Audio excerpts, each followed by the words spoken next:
नमस्कार साथियों। हमारा इतिहास अजीबोगरीब लोगों से, अजीबोगरीब कहानियों से भरा पड़ा है। तो ऐसे ही इतिहास की एक कहानी लेकर के मैं आप सभी के सामने प्रस्तुत हुआ हूँ। मैं आशा करता हूँ कि आप सभी को ये कहानी पसंद आएगी। हमें कहानियाँ सुनना एक्चुअली पसंद है और मैं कहानियों के ही माध्यम से आपको इतिहास के कुछ रोचक तथ्यों के बारे में बताने की कोशिश करूंगा और कुछ सामाजिक मुद्दों से भी रिलेटेड हम लोग चर्चा करेंगे इस चैनल पर। तो आज जिस राजा के बारे में मैं बात करने वाला हूँ उसका नाम है महमूद बेगड़ा।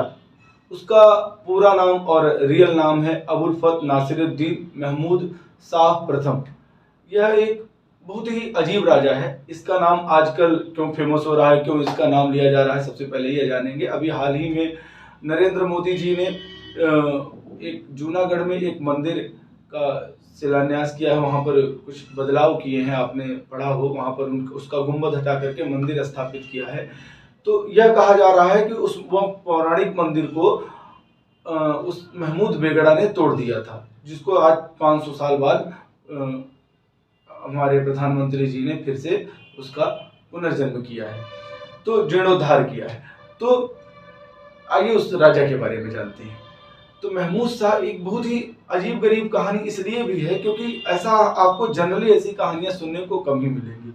वो जब बचपन में जब वो छोटा सा था तभी उसके पिता ने उसको खाने में जहर देना चालू कर दिया। उसके परिवार वालों ने उसको जहर देना चालू कर दिया। बाद में कुछ लोग ऐसा कहते हैं कि उसके कहीं कहीं पर हमको यह पढ़ने को मिलता है कि उसके पिता को जहर दे करके मार दिया गया था, इसलिए उसको बचपन से जहर खिलाया गया और उसने स्वयं थोड़ा थोड़ा जहर खाया।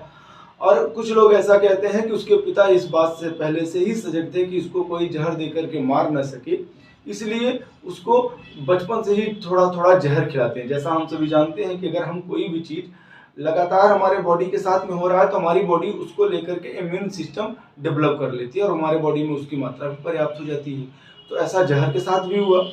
वो जहर लगातार खाता गया और इसकी वजह से उसकी बॉडी पूरी जहरीली हो गई और उसकी बॉडी ने अपना इम्यूनिटी बना लिया, तो उसको जहर से उसको स्वयं कोई फर्क नहीं पड़ता था। लेकिन उसका ये जो जहर है उसका एक तरीके से हथियार बन गया और समस्या भी बन गया एक तरीके से।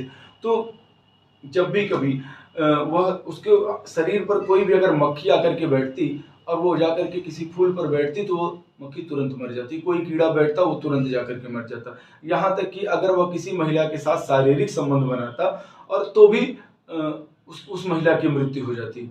लोग ऐसा भी कहते हैं कि वो जब युद्ध के समय पर या किसी से विवाद रहता और वो पान खाया रहे और उसके ऊपर थूक दे तो आधे घंटे 1 घंटे के अंदर उस व्यक्ति की भी मृत्यु हो जाती थी। इस प्रकार से वह जहरीला व्यक्ति था और बहुत ही खूंखार प्रवृत्ति का व्यक्ति था। उसने बहुत सारे मंदिरों को तोड़ा।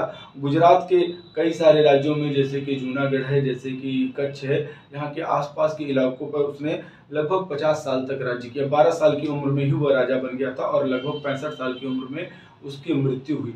और एक चीज उसके बारे में काफी प्रचलित है कि वह भोजन का बड़ा शौकीन था। भोजन का इतना शौकीन था कि वह अपने आसपास बहुत सारे भोजन की व्यवस्थाएं रखता था और अपने नौकरों से कह कर रखता था कि अगर वह सो करके उठेगा तो उसके पास पर्याप्त मात्रा में भोजन होना चाहिए। यह कहा जाता है कि वो एक बार में 12 दर्जन केले खा सकता था। एक दिन में कम से कम 35 किलो भोजन करता था।